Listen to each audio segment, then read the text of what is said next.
बिस्मिल्लाहिर्रहमानिर्रहीम। अस्सलाम वालेकुम नाज़रीन, आज का हमारा लेसन है कि फ़ेल माजी को सवालिया कैसे बनाते हैं।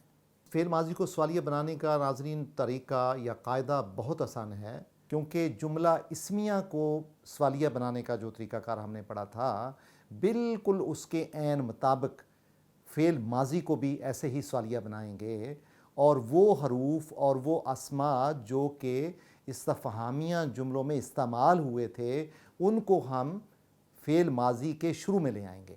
मिसाल के तौर पे इसके लिए जो अल्फाज इस्तेमाल होते हैं मन, मा और आ, यानी हमज़ा, मन, मा और हमज़ा। नाज़रीन, फ़ेल माजी में मा का इस्तेमाल इस्तफ़हामिया मानों में कम इस्तेमाल हुआ है, जैसे मा, मना, अका। यहाँ मा का मतलब है किस चीज़ ने, यानी आपको किस चीज़ ने रोका। अलबत्ता फ़ेल माजी और फ़ेल मज़ारे में मा का इस्तेमाल हर्फ़ नाफिया के तौर पे अक्सर पाया जाता है, और जुमला इस्मिया में भी मा का इस्तेमाल इस्तफ़हामिया और नाफिया दोनों के तौर पे अक्सर आता है। जैसे कुरान हकीम में सूरा ताहा में है, मा तिलका बे यमीन का या मूसा, कि ए मूसा आपके हाथ में क्या है।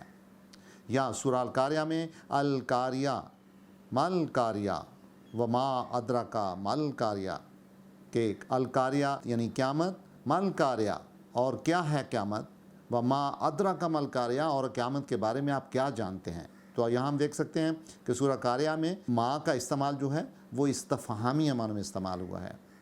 सूरा अल अहज़ाब में भी कुरान हकीम फरमाता है, मा काना मुहम्मदुन आबा अहद मिर रजालिकुम, यानी हज़रत मोहम्मद सल्लल्लाहु अलैहि वसल्लम आप मर्दों में से किसी के बाप नहीं हैं, वलाकिन रसूलुल्लाह, बल्कि वो अल्लाह ताला के रसूल हैं, व ख़ातमुन नबिय्यीन, और रसूलों के ख़ातम हैं, यानी आखिरी नबी हैं। फिर सूरा निसा में है, वमा क़तलूहु वमा सलबूहु, कि ना यानी उनको कत्ल हुए और ना ही उनको सलीब दी गई। हज़रत ईसा के हवाले से ये कुरान हकीम की आयत है।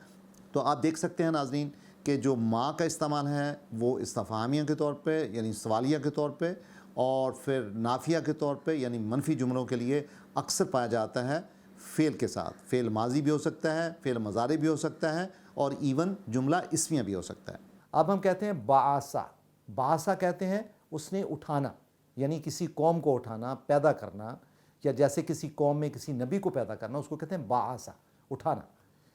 अब कुरान हकीम की आयत है सूरा यासीन की, या वैलना, ए हमारी बर्बादी, ओ हमारी बर्बादी, मन बासाना, किसने उठाया हमें, मिन मरकदीना, हमारी कब्रों से, हमारी ख्वाबगाहों से, जहाँ हम सोए हुए थे हमें किसने उठाया।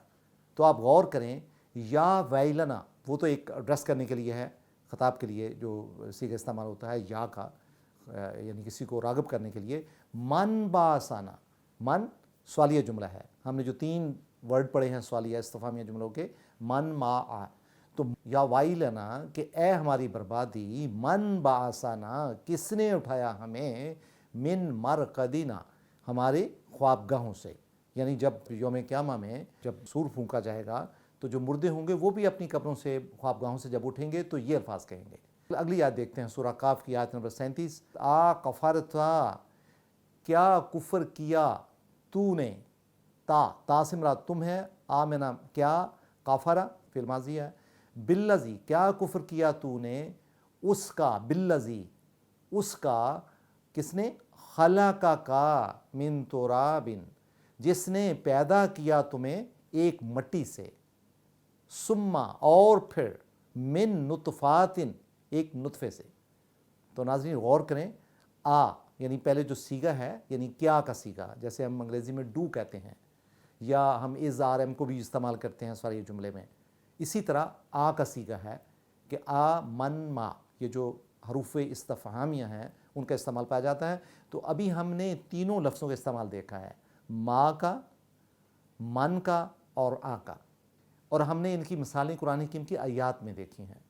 तो फिर ये एक कायदा हो गया जो आपने याद रखना है। वो कायदा क्या है कि फ़ेल माजी को जब हम सवालिया बनाते हैं तो वही हरूफ जो जुमला इस्मिया में इस्तेमाल होते हैं वही हरूफ फ़ेल माजी में भी इस्तेमाल होंगे।